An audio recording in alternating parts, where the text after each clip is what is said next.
네, 오늘 우리에게 주신 성경 봉독은 요한복음 2장 1절부터 11절입니다.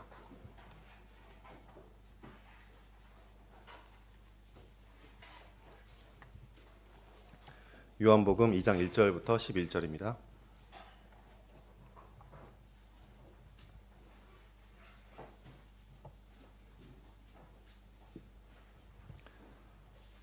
네, 자신지 아시고 제가 봉독하겠습니다. 사흘째 되던 날에 갈릴리 가나에 혼인잔치가 있었다. 예수의 어머니가 거기에 계셨고 예수와 그의 제자들도 그 잔치에 초대를 받았다.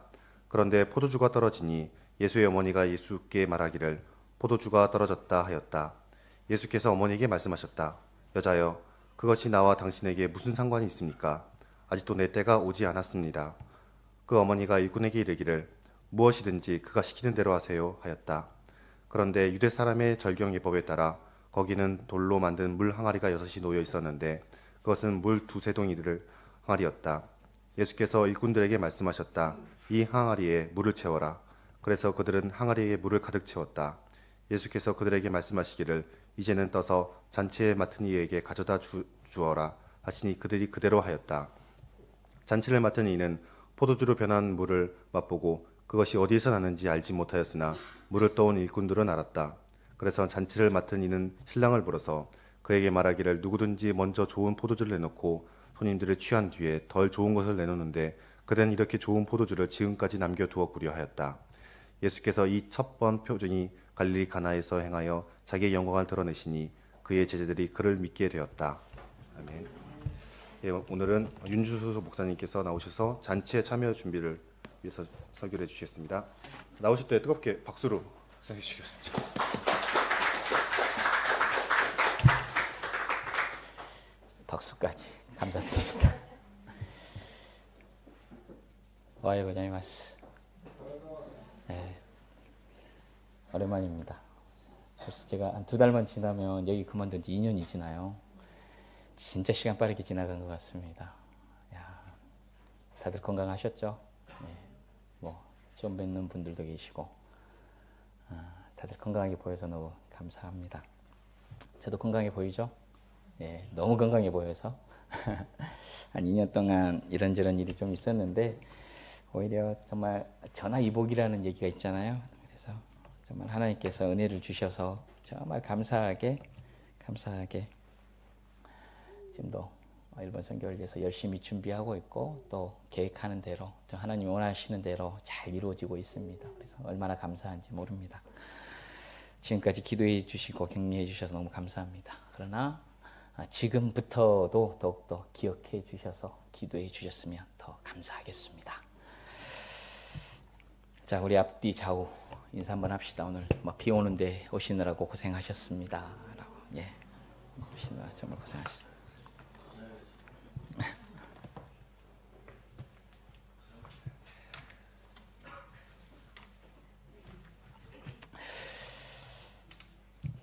제가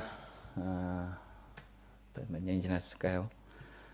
설교할 때 했어요. 그 상가대가 있었을 때니까 거의 한 4, 5년, 5년 전이죠. 그때 똑같은 찬양을 불렀어요. 상가대에서. 이 찬양이 어떤 찬양인지 제가 그때는 자세하게 알았는데 좀 까먹었는데 어떤 내용이냐면 배가 사고를 나서 가족을 다 잃었어요. 아버지가. 배가 사고 나서 가족을 다 잃었는데 그 가족을 그 아버지가 찾으러 가면서 배가 사고 나서 다 모든 사람이 이제 그 시체를 찾으러 가면서 가족이 다 죽은 침몰을 해서 거기에 이제 그곳에 바다 한가운데서 그 시체를 찾으려고 이제 가는 과정에서 이 찬송을 가사를 썼다고 그러더라고요.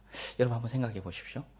야, 어떻게 이게 가능할까요? 자기 가족이 전체 사랑하는 아내와 자녀들이 다 죽었습니다. 근데 그 시체를 찾으면서 그 바닷가에 가면서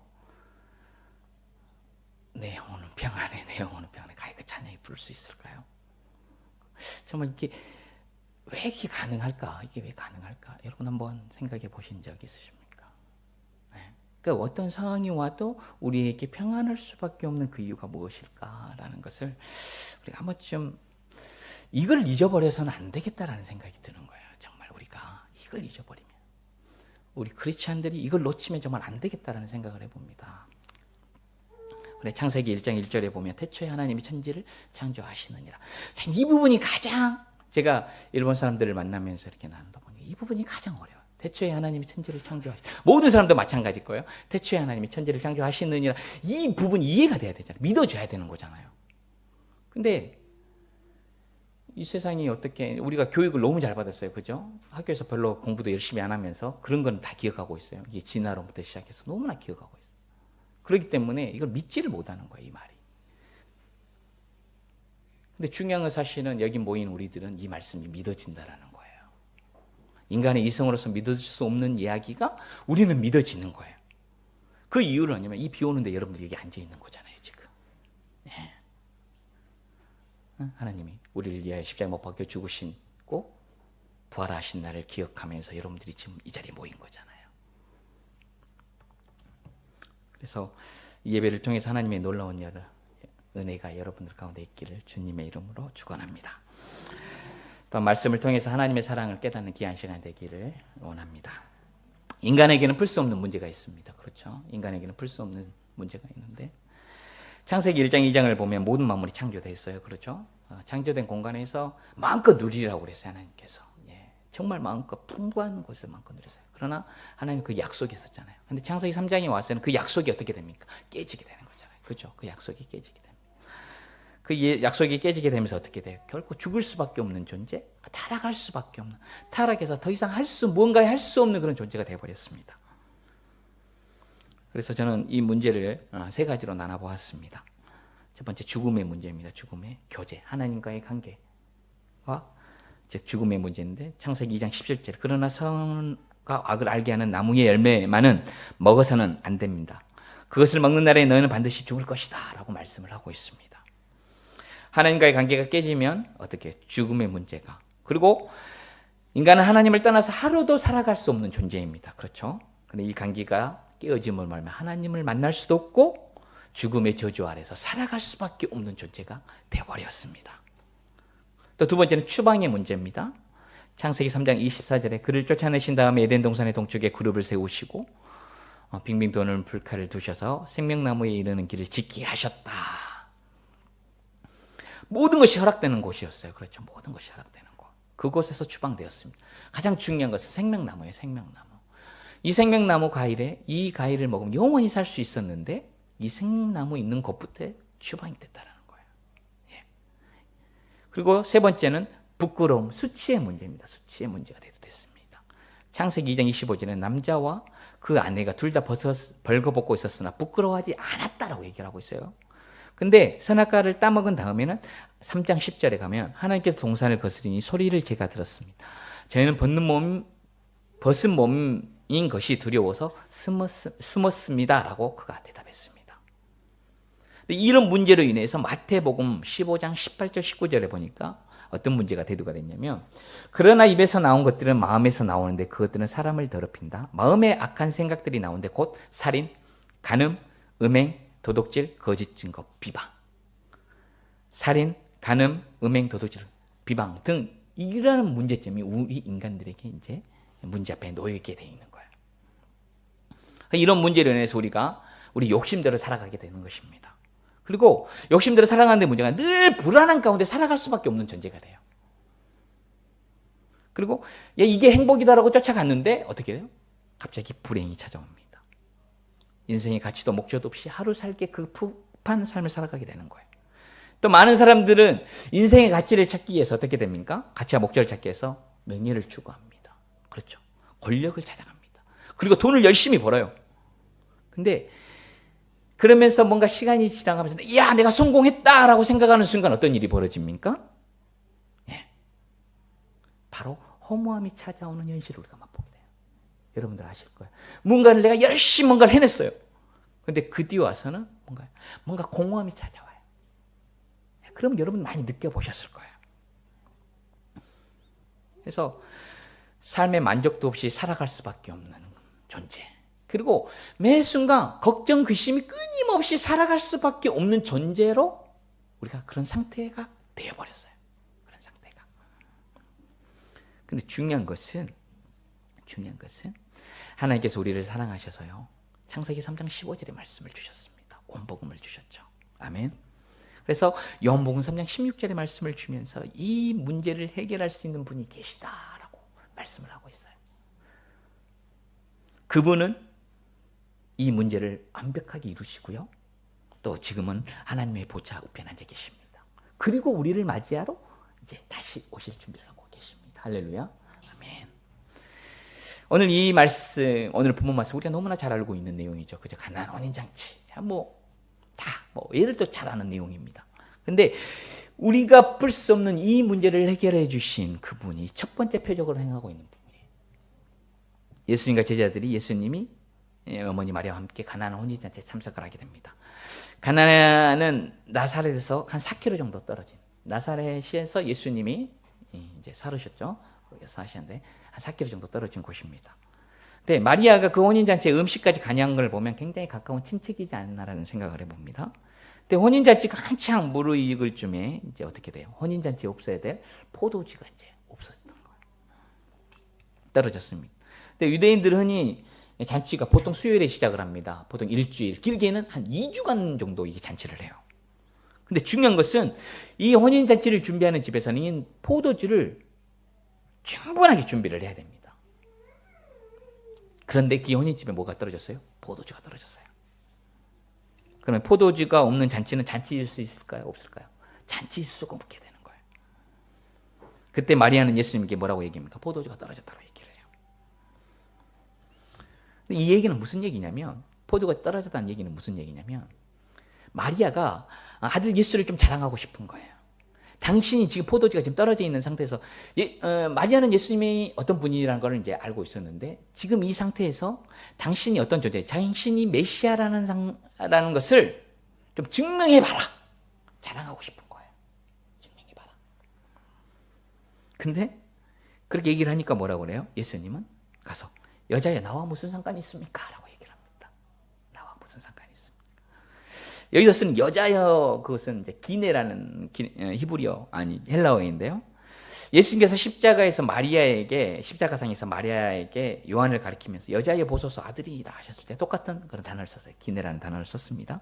이 단어는 여자를 아주 높이 부르는 존칭이에요. 존경의 의미까지 들어있습니다. 그러나 아무리 존경의 의미 있다고 해도 혈육인 그 어머니에게 쓴다는 단어는 적합한 단어는 아니에요. 그런데 왜 성경은 이 표현을 지금 여기다 갖다 집어넣냐 이거예요. 왜? 여자의 기느라는 표현을. 어머니라고 할 수 있잖아요. 근데 여자여는 쓸 수 없는, 왜 집어넣냐. 그것은 뭐냐면 이제는 마리아의 아들 예수가 아니라 이제 예수님의 공생애가 시작됐다. 예수님의 사역이 시작됐다라는 것을 보여주는 거예요. 이 시점에 와서 이제 요한의 복음서 요한은 이 얘기를 하고 있는 거예요. 여자야 나의 무슨 상관이야. 이 표현을 쓰면서. 근데 중요한 것도 여기서 보면요. 얼핏 보면 이 말씀을 참 여자에 나와 무슨 상관이 있나이까 라고 얘기를 하고 보면은 어떻게 돼요? 예수님이 물을 포도주로 안 만들겠다라는 얘기인 것 같아요. 그죠? 아무 상관없다 얘기했단 말이에요. 그런데 주님이 나중에 물을 포도주로 만드십니다. 왜 그랬을까요? 또 요한복음 7장에 가면 또 이런 얘기가 또 있어요. 유대인의 명절에 초막절이 가까운지라. 초막절이 되면 다들 이제 예루살렘 성전에 가서 그 유월절에 그 잔치를 참여하게 다 올라갑니다. 다 올라가는데 이때 이제 그 예수님의 형제들이 예수님에게 얘기해요. 예수님, 형님, 거기 유월절 거기 올라가서 성전에 가서 예수님의 자신을 한번 나타내 보십시오라고 얘기를 해요. 나타내 보십시오 또 얘기를 합니다. 근데 예수님이 그때는 형제들이 믿지를 않았어요. 그래서 나는 가지 않겠다라고 얘기를 해요. 가지 않겠다라고 해놓고 어떻게 돼요? 나중에 몰래 올라가요. 나중에 몰라. 자, 그것은 왜냐하면 예수님이 유월절을 율법을 다 지켜셔야 되기 때문에 이제 올라가신 거예요. 근데 여기서 자신을 세상을 나타내소서 하는 이 의미가 똑같은 거예요. 그러니까 형제들이나 어머니도 예수님이 어떤 분이라는 것을 조금이나 알고 있었으니까 세상 사람들에게 자랑을 하고 싶은 거예요. 세상 사람들에게 예수님이 어떤 존재라는 것을. 결국 예수님 뭐예요? 너희 인간들의 요구나 힘으로 당신을 증명해 보십시오라는 대답에 대해서 나는 그런 요구와 나는 상관없이 나는 내 일을 한다는 거예요. 내 일을 하겠다라는 거예요. 하나님의 역사는, 하나님의 일은 우리가 어떻든 간에 하나님의 일은 이루어지고 있습니다. 하나님의 역사는 계속하고 있습니다. 우리가 그 하나님의 역사에 참여하느냐 안 하느냐가 중요한 거지, 지금 하나님의 역사가 이루어지는데 나를 어떻게 해서 좀 데리고 가서 그 역사에 참여시켜 주십시오가 아니에요. 하나님의 역사를 그냥 가요. 거기에 우리가 참여를 해야 되는 거지, 하나님이 어떻게 끌어들여서 참여하지 않습니다. 그러나 중요한 것은 하나님이 그 역사에 참여할 수 있도록 우리를 계속 부르고 계셔요. 그리고 기다려주고 계셔요. 그게 너무 감사하다는 거예요.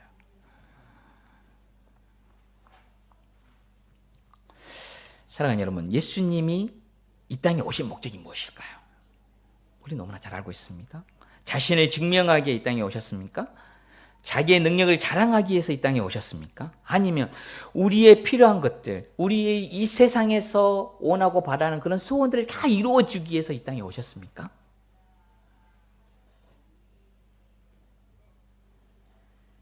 만약에 이런 거를 요구하고 있다라면 예수님 이 시간에 우리에게 이렇게 말을 할 거예요. 나와 너는 상관이 없다라고 얘기를 할 거예요.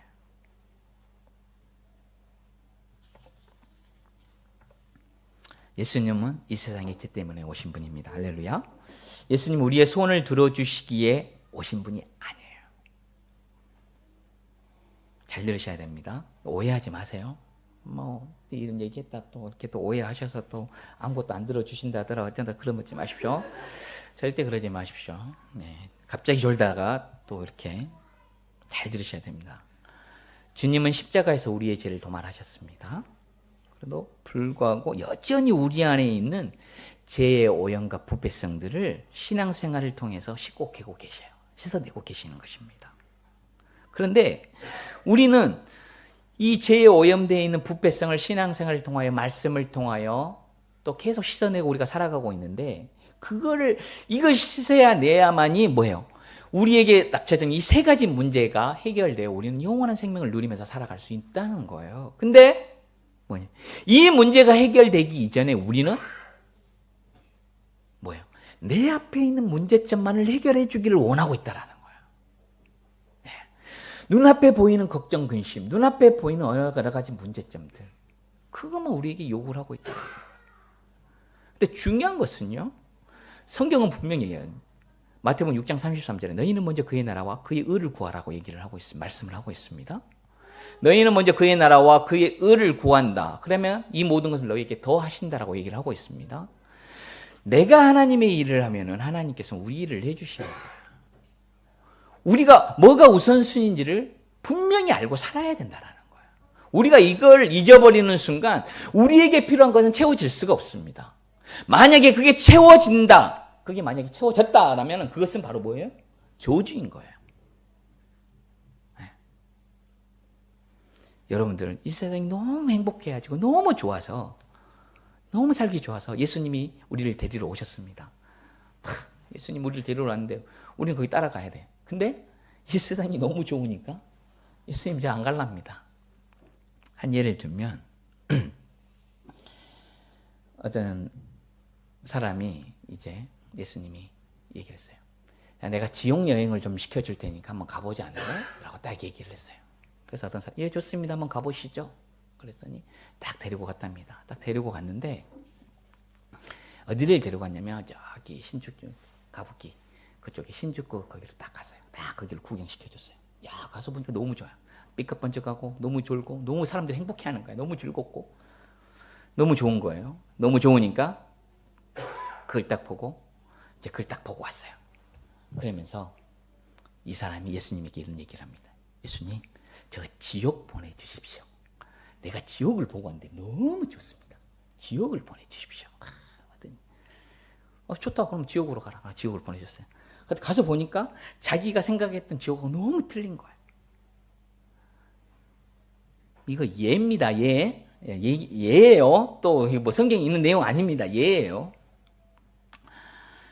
그랬는데 어떻게 됩니까? 이 사람이 지옥에서 예수님에게 얘기하는 거야. 예수님, 내가 봤던 지옥하고 너무 틀리지 않습니까? 왜 이러는 거예요? 나 이거 나갈랍니다. 딱 그랬더니 뭐라고 얘기한 줄 아십니까? 예수님이 그거는 관광 코스였다라고 얘기를 하는 거예요. 관광 코스. 별로 안 웃기십니까? 뭐 웃으라고 한 얘기는 아닌데, 예, 지금은 우리가 잠시 여기 있는 거예요. 그 관광 코스예요. 관광 코스, 관광 코스. 우리는 지금의 상보다 더 미래를 바라봐야 되는 사람들입니다. 더 앞서서 봐야 되는 사람들이에요. 예.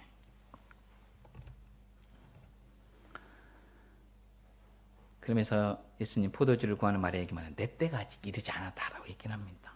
좀 엉뚱한 대답인 것 같지만 여기에 기독교 핵심 교리가 내포되고 있습니다. 여기 내 때는 호라모라는 내용인데 요한복음 내에도 여러 번 나와 있습니다. 그때가 가리키는 모두 뭐냐면 예수님의 십자가 사건을 의미하고 있어요. 그러면 예수님께서 포도주를 만드시는 것은 어떤 의미를 담고 있는 것일까? 어떤 의미를 담고 있는 것일까? 예수님께서 여자여 나와 무슨 상관이 있나이까? 아직 내 때가 이르지 아니하였다 라고 말씀하신 직후에 바로 하인들에게 비어있는 6개 동아리에 물을 채우라고 명령을 하십니다. 그렇죠? 근데 그 6개의 동아리는 본문 표현대로 하면 유대인들의 결례를 행할 때 쓰는 돌 항아리다라고 나와 있는데, 이 결례라는 것은 청결하게 닦는 예식을 얘기를 합니다.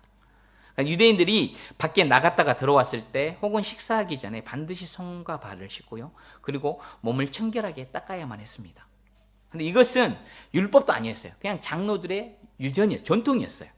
마가복음 7장 3절에 보니까 바리새파 사람과 모든 유대 사람은 장로들의 전통을 지켜 규례대로 손을 씻지 않고서는 음식을 먹지 않았으며, 장로들의 전통이었어요. 그런데 재미있는 것은 뭐냐면 그 돌 항아리가 비어 있었다라는 거예요. 그 전통을 중요시 여겼던 유대인들이라면 그 항아리 항상 맑은 물로 채워져 있어야 되는 거잖아요. 그런데 그 항아리가 모두 비어 있다라는 거예요. 이 비어 있는 동항아리가 의미하는 건 뭐냐면 예수 그리스도로 결론되어지지 않는 형식주의에 빠져버린 생명력 없는 유대교를 얘기하고 있는 것입니다. 그리고 복음과 전혀 상관없이 열광적인 종교 행위를 하는 그는 어떤 사람과 똑같을 수 있습니다. 단지 종교 행위만 하는 사람들. 그러면서 주님은 그 항아리에다 뭐를 채우게 합니까? 물을 채우게 합니다. 그러면서요, 뭐 하게 됩니까? 참 기쁨과 참 행복이 어떻게 오는가를 이 표적으로 보여주고 계시는 것입니다. 이제 그 물이 모두 포도주가 되었습니다. 성경에 보니까 포도주는 주로 기쁨, 잔치, 희락을 상징하고 있습니다. 시편 104편 15절에 보니까 사람의 마음을 즐겁게 하는 포도주를 주시고 라는 말씀이 있어요. 심지어 랍비들의 어록에는 포도주가 없으면 기쁨이 없다라는 그런 말도 있습니다. 그 정도로 유대인들에게서는 포도주가 기쁨의 상징이었어요. 근데 이 성경은 지금, 오늘 본문은 지금 형식뿐인 유대교를 참 기쁨을 상실한 잔치집, 유대교를 향해 지금 얘기하고 있는 거예요. 근데 그 잔치집이 참 기쁨을 회복하기 위한 잔치집이 되기 위해서는 뭐가 필요한 것인가? 뭐가 필요하신 건가? 그 얘기를 하고 싶어서 오늘 이 표적을 일으켰다라는 거예요. 물로 포도주를 바꾸셨다라는 거예요. 뭐가 필요합니까? 예수 그리스도의 보혈의 피가 그 잔치집에 뿌려졌을 때 잔치가 될 수 있다는 거예요. 여기서 포도주는 영적인 의미로 뭐가 아니면 어린 양의 피를 상징하고 있습니다. 혼인잔치에서 물이 포도주로 바뀌면서 이제 어떤 일이 바뀌게 됩니까? 8절에 예수께서 그들에게 이제 떠나서 잔치 맡은 이에게 가져다 주어라 하고 말씀합니다. 그들은 그대로 하였다. 9절에 잔치를 맡은 이는 포도주가 된 물을 맛보고 그것이 어디서 났는지 알지 못하였으나 물도온 일꾼들은 알았다. 물을 이제 그 잔치를 맡은 자에게 갖다 줍니다. 근데 그 잔치를 맡은 지가 그 물을 먹고 어떻게 돼요? 감탄을 하게 됩니다. 이게 진짜 어디서 났냐. 근데 어떻게 됩니까? 포도주가 떨어져서 잔치가 망칠 수 있었는데 더 큰 기쁨의 잔치로 이제 변화된 것입니다. 우리 인생은 어떻습니까? 절망할 수밖에 없는 이 세상의 잔치에서 물이 포도주로 바뀐 것처럼 예수 그리스도의 보혈의 피가 우리 삶 가운데 뿌려졌을 때 이제는 뭐예요? 절망이 아닌 참 기쁨의 잔치 속으로 우리를 인도한다라는 것입니다. 이 얘기를 하고 싶어서 예수님께서 물로 포도주를 만든 표적을 일으키셨다는 것입니다. 또한 오늘 본문 11절에서 보면 가나안 혼인잔치에 주님께서 물을 포도주로 만든 사건에 주님의 영광이 나타났습니다. 나타났다라고 이야기를 하고 있습니다. 또 여기서 중요한 것은 방금 이제 9절의 말씀 여러분 한번 보십시오. 잔치 맡은 이가 포도주가 된 물을 맛보고 그것이 어디서 났는지 알지 못하였으나 물도온 일꾼들은 알았다. 잔치를 맡은 이는 그건 몰랐어요. 잔치를 맡은 이는. 자, 이 물을 떠서 예수님 얘기를 합니다. 항아리가 6항아리가 있었는데 그 항아리에다가 물을 부어라. 그걸 떠다 줘라. 여러분들 하인들에게 그걸 시켰어요. 여러분들이 하인이다. 만약에 저가 하인 같으면 뭐라고 그랬을까? 아니 만약에 저걸 갖다 주면 자기가 목숨을 잃을 수도 있어요. 왜냐면 만약에 그게 포도주로 안 변하면 어떻게 되는 거야? 이제 문제가 심각해지는 거잖아요. 저 같아도 갖다 줄 수 없어요. 이런 상황에선 어떻게 가져? 내가 직접 부었는데 이걸 어떻게 갖다 줍니까? 갖다 줄 수 없는 거잖아요. 근데 하인들은 그 물을 떠서 갖다 줍니다. 이게 대단한 믿음인 거예요. 여러분 한번 생각해 보십시오. 우리에게는 이런 믿음이 필요한 것입니다. 불가능한 일들을 가능하게 하신 분이 우리 하나님이셔요.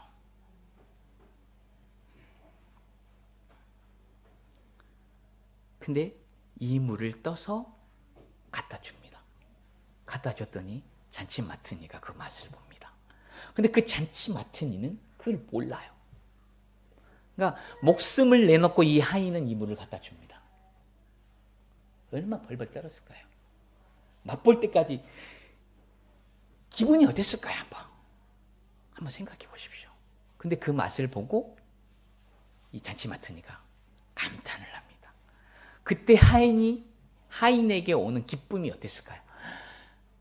야, 살았다? 그런 기분은 야, 이게 뭐다냐? 이게 뭘까? 그 안에는 정말 알 수 없는 기쁨이 밀려왔을 거예요. 잔치 맡은 이는 알 수 없으나 그 갖다 주는 사람은 알았잖아요. 자, 여기서 우리가 짚고 넘어가야 될 거. 여러분들 복음이 뭔지 아십니다. 그리고 여러분들 우리가 해결할 수 없는 이 문제점을 해결해 주신 분이 어떤 분이라는 걸 알고 있어요. 근데 그분을 우리가 그걸 알지 못하는 사람들에게 얘기를 해요. 얘기를 하는데 그 사람은 정말 이해를 못해요. 계속 딴 얘기만 하는 거야. 계속 딴 얘기. 근데 우리는 알고 있어. 그런 순간에 하나님께서 은혜를 주셔서 그 사람이 우리의 말을 듣는, 그 복음을 듣는 사람이 조금씩 그걸 깨달아갈 때 여러분 우리의 기분이 어떻겠습니까? 정말 이게 하나님이 우리에게 원하시고 기뻐하시는 일이지 않나라는 생각을 해봅니다. 할렐루야. 정말 이 아이는 목숨을 걸고 이 물을 갖다 줬어요. 우리는 복음을 전하는데 목숨을 걸지 못할지언정 우리가 알고 있는 내용은 말해야 되는 거 아닙니까? 나눠야 되는 것이 아닙니까? 근데 이것조차도 우리는 우리의 삶 속에서 하지 못하고 있다는 게, 그러면서 우리가 하나님에게 필요한 것을 요구한다. 이건 아니잖아요. 하나님이 우리를 구원해 주시는 은혜가 너무 감사해서 그 은혜를 우리에게 주셨고 그 은혜대로 살아갈 수 있도록 모든 걸 주고 계십니다. 그 은혜 가운데 누리고 있는 것을 지금 누리고 있는 일부분을 다른 사람들에게 나누어라 라고 말씀하셨는데 우리는 그렇지 못해요. 여러분, 말할 사람이 없다? 맞습니다. 진짜 말할 사람 없어요. 나눌 사람 없다. 근데 그건 우리의 생각인 것 같아요. 저도 그런 생각을 많이 했어요. 정말 나눌 사람이 없구나. 그리고 일본 사람들에게 이 얘기를 했을 때 어떻게 반응을 보일까? 굉장한 고민도 많이 했어요. 그리고 말도 안 통하는데 내가 이 얘기를 했을 때 사람들이 어떻게 생각을 할까? 근데 제가 기도했어요. 하나님, 정말 내가 이 말씀을 전하고 나눌 수 있는 사람을 좀 만나게 해주십시오. 그리고 만나서 내가 정말 하고 싶은 얘기, 정말 주님이 나에게 주신 그 일들을 좀 마음껏 좀 해볼 수 있는 그런 은혜를 좀, 그런 사람들을 좀 만나게 해주십시오라고 기도를 했어요. 우리가 찾지 않아서 없는 거지 찾으면 있다라는 거예요. 그리고 이 이야기를 듣고 싶어 하는 사람들이 너무 많다는 걸 내가 깨달았어요. 전하는 이가 없는데 어떻게 듣는 사람이 있겠습니까? 많은 사람들은요, 일본에 있는 사람들은 진짜 보니까 듣고 싶어 해요. 믿든지 안 믿든지 그건 두 번째 문제입니다. 그러나 이 얘기를 듣고 싶어 하는 거예요. 왜 우리는 이런 문제 안에서 살아갈 수밖에 없는 이유를 얘기를 해줘야 돼요. 그리고 이 문제를 해결할 수 있는 분이 계시다는 걸 우리가 얘기해줘야 된다니까요. 근데 우리는 얘기를 하지 않아요. 왜? 왜요? 부끄럽다고. 저 사람이 나를 어떻게 생각할까? 아니요. 오히려 그 반대입니다. 당신 정말 대단하다. 제가 한 2년 동안, 여기 그만두고 한 2년 동안, 이제 어떻게 한번 내가 살아봐야 되지 않겠습니까? 살아봐야 되지 않겠습니까? 교회도 세운다고 하고, 뭐 발버둥 치면서 거기에서 이제 만나는 사람들에게 자신있게, 야, 뭐 아니면 도다. 내가 지금 뭐 쑥스러워서 말 못할 게 뭐예요? 내가 살아야 되는데. 내가 영적으로 죽게 생겼는데. 자신있게 전했어요. 그런데 중요한 것은 하나님이 전할 사람들을 붙여주신다라는 거예요. 그리고 얘기하게 만드시는 거예요. 말이 통하든지 안 통하든지 그 말을 듣는 사람들에게는 정말 나중에 하나님 앞에서 뭐라고 변명할 일이 없어요. 그 사람들을 만나게 해주시고 전할 수 있는 기회를 주시니 너무 감사하더라고요. 그래서 요즘 어떻게 하면 더 이렇게 더 잘 준비해서 말씀을 한번 전해볼까? 막 여러 가지 기도하고 고민 중에 어떻게 뭐 한 5분짜리 영상을 만들어서 이제 이렇게 뭐 라인으로 보내서 이렇게 복음을 좀 전해볼까? 막 여러 가지 계획들을 세우고 있어요. 그래서 요즘은 정말 너무 행복해요. 너무 감사해요. 정말 하나님께서 정말 이 얘기를 듣고 싶어하는 사람이 너무 많다는 것을 또 보여주셨고, 또 이 얘기가 정말 필요하다는 분들이 너무 많다는 거예요.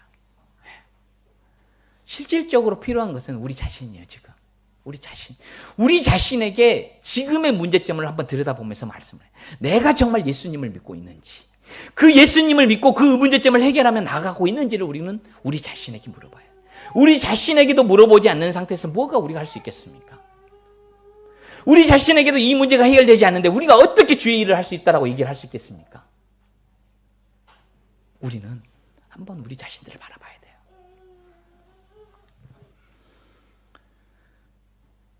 (11절에) 가서 보니까 주님의 영광이 나타났다라고 얘기를 해요. 하나님의 영광은 하나님의 성품과 능력이 계시된 상태를 하나님의 영광이라고 얘기를 합니다. 예수 그리스도의 십자가에서 하나님의 영광이 나타났어요. 왠지 아십니까? 하나님의 속성인 사랑과 용서와 자비와 긍휼과 오래 참음과 공의가 거기 십자가 안에서 나타났기 때문에, 가나안 혼인잔치 하나님의 어떤 영광이 나타나는지 우리 간단히 살펴보도록 마치도록 하겠습니다. 먼저 창조라는 하나님의 능력이 나타났습니다. 하나님은 창조의 하나님이십니다. 할렐루야. 하나님의 능력이 이름도 없는 동네 가나의 어느 잔치집에 나타났어요. 물이 포도주 된 것은 본질이 바뀐 것을 의미합니다. 본질이 바뀌었다는 것은 창조를 의미하는 거잖아요. 예수님은 가나라는 작은 시골 마을의 잔치집에 들어가서 자칫 파탄날 수밖에 없는 잔치집에 어떻게 해요? 창조 행위를 보태심으로 잔치집을 회복하게 됩니다. 지금도 우리 예수님은 성령으로 우리 안에서 내주하고 계십니다. 지금도 나약하고 보잘것없는 마치 저 유대 시골 가나 같은 우리 안에서 제일 맛 좋은 포도주를 만들고 계시고 계십니다. 더 중요한 것은 전혀 변화되지 걸 같이 하던 사람들이 조금씩 변해가는 걸 볼 때 하나님은 지금도 여전히 창조하고 있다는 것입니다. 전혀 변화되지 않을 것 같은 사람이 변화되고 있다. 그 사람이 누굽니까? 그 사람들이 과연 얘기도 많이 있을 거야. 그러나 중요한 건 저예요. 전혀 변하지 않을 것 같은 사람. 또 한 사람 더 있습니다. 저기 앉아있는 누구라고 말 안 하겠는데 전혀 변화되지 않을 것 같은 사람이 변화되는 거예요. 지금에 봤을 때는 아무런 내가 이 말씀을 전했을 때 저 사람에게 무슨 변화가 있을까? 근데 중요한 것은요, 시간이 지나면 그 안에 계신 성령님께서 그 복음을 들은 그 사람의 안에 예수님이, 그 성령님이 내주하시면서 역사를 하시는 거예요. 그래서 그 사람을 조금씩 변화시켜 주는 거예요. 얼마나 확 변화시켜 버렸으면 제가 여기까지 왔겠습니까? 조금만 변화시켰어야 안 왔어야 했는데 너무 많이 확 변화시켜서 여기까지 온 거 아닙니까? 여러분도 마찬가지라고 생각을 합니다. 두 번째 나타난 영광은 불가능한 곳에 쏟아지는 주님의 기쁨이었습니다. 역시 하나님의 능력입니다. 주님은 우리 백성들의 기쁨을 주고 싶어 합니다. 타락한 인간은 포도주가 떨어진 잔치집처럼 참 기쁨을 얻을 수 없는 존재입니다. 그런데 주님께서는 그러한 자들을 찾아오셔서 참된 하늘의 기쁨을 쏟아 부어주고 계십니다. 빌립보서 4장 4절부터 7절 보니까 주님 안에서 항상 기뻐하십시오. 내가 다시 말하노니 기뻐하십시오. 여러분의 간영을 모든 사람에게 알리십시오. 주께서 가까이 오셨습니다. 아무것도 염려하지 말고 모든 일을 오직 기도와 간구로 하고 여러분이 바라는 것을 감사하는 마음으로 하나님께 아뢰십시오. 그리하면 사람의 헤아림을 뛰어넘는 하나님의 평화가 여러분의 마음과 생각을 그리스도 예수 안에서 지켜줄 것입니다. 라고 말씀하고 있습니다. 우리가 구할 바를 하나님께 아뢰면 하나님께서 모든 걸 다 들어주시면서 우리에게 기쁨을 주시겠다라고 얘기하는 게 아니라 그 사람의 헤아림을 뛰어넘어서, 그리고 우리의 마음과 생각을 그리스도 예수 안에서, 즉 뭐냐면 그 예수 안에서 뭐냐면 우리의 생각과 마음을 바꾸어서 우리에게 기쁨을 주신다라는 거예요. 지금 상황과 환경이 힘들고 어렵다라는 그런 생각을 예수 그리스도가 바꿔주셔서 절망으로 살아갈 수밖에 없는 우리 인생을 희망인 소망으로 바꿔주셔서 우리에게 기쁨을 주신다라는 거예요. 어떤 상황 속에도 흔들리지 않는 기쁨을 주시겠다라고 말씀하고 있다는 것입니다. 마태복음 11장 28절에서 29절 너무나 잘 알고 있는 말씀이에요. 잘 들어보세요. 수고하고 무거운 짐을 진 사람 모두 내게로 오너라. 내가 너희를 쉽게 하겠다. 할렐루야. 나는 마음이 온유하고 겸손하니 내 멍에를 메고 내게 배우라. 그러면 너희 마음에 쉼을 얻을 것이다. 이 말씀 잘 들으셔야 돼요, 여러분. 여기서 주님께서 우리의 무거운 짐을 대신 짊어지시겠다라고 여기서 말씀을 하고 있습니까? 잘 보십시오. 나는 마음에 온유하고 겸손하니 내 멍에를 메고 내 멍에를 내가 메야 되는 거야. 그리고 내게 배워라 라고 얘기를 하고 있어요. 우리가 짊어져야 할 짐을 예수님께서 다 짊어주시지 않고요, 우리가 짊어질 짐을 져라 이거예요. 그러면서 배워라. 무거운 짐을 대신 짊어지겠다고 하지 않으시고 주님께 배우면 그 짐이 여전히 우리 등에 남아있을지라도 마음의 쉼이 우리에게 주어진다라고 말씀을 하고 있는 거예요. 내 안에 있는 문제점, 내게 있는 힘듦과 어려움, 그런 문제점들을 해결해서 기쁨을 주는 것이 아니라 그런 문제점이 있지만 그 문제점을 뛰어넘어서 너희들에게 기쁨을 주겠다라는 거예요. 행복을 주겠다고 말씀하고 있다라는 거예요.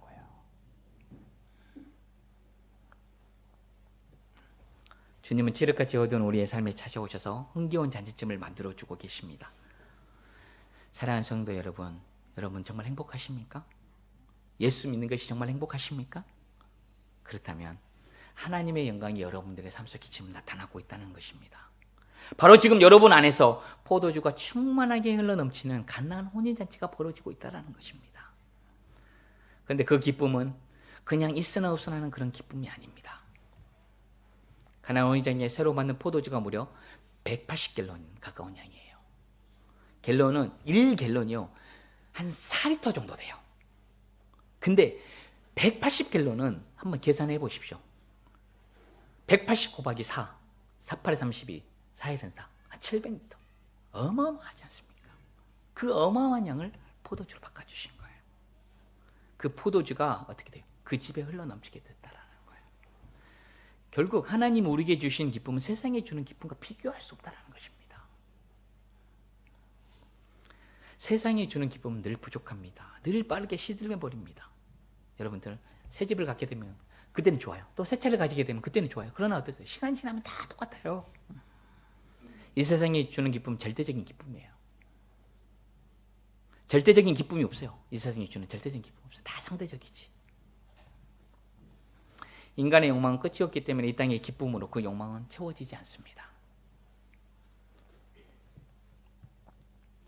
사랑하는 성도 여러분, 정말 여러분들이 하나님 한 분만으로 기뻐하시고 또 예수 그리스도가 나의 해결할 수 있는 이 문제점을 해결해 주셨다라고 믿는다라면 여러분들은 이런 고백을 하셔야 돼요. 하박국서 3장 17절에 18절. 무화과 나무에 과일이 없고 포도나무에 열매가 없을지라도 올리브 나무에서 딸 것이 없고 밭에서 거둘 것이 없을지라도 우리에게 양이 없고 애양간 소가 없을지라도 뭐요? 나는 주 안에서 즐거워하련다. 나를 구원하신 하나님 안에서 기뻐하련다 라고 고백을 하게 돼 있어요. 왜요? 지금의 상황을 뛰어넘어서 더 기쁨을 준비하고 계시는 그분이 계시기 때문에 또 그분이 우리와 함께하고 계시기 때문에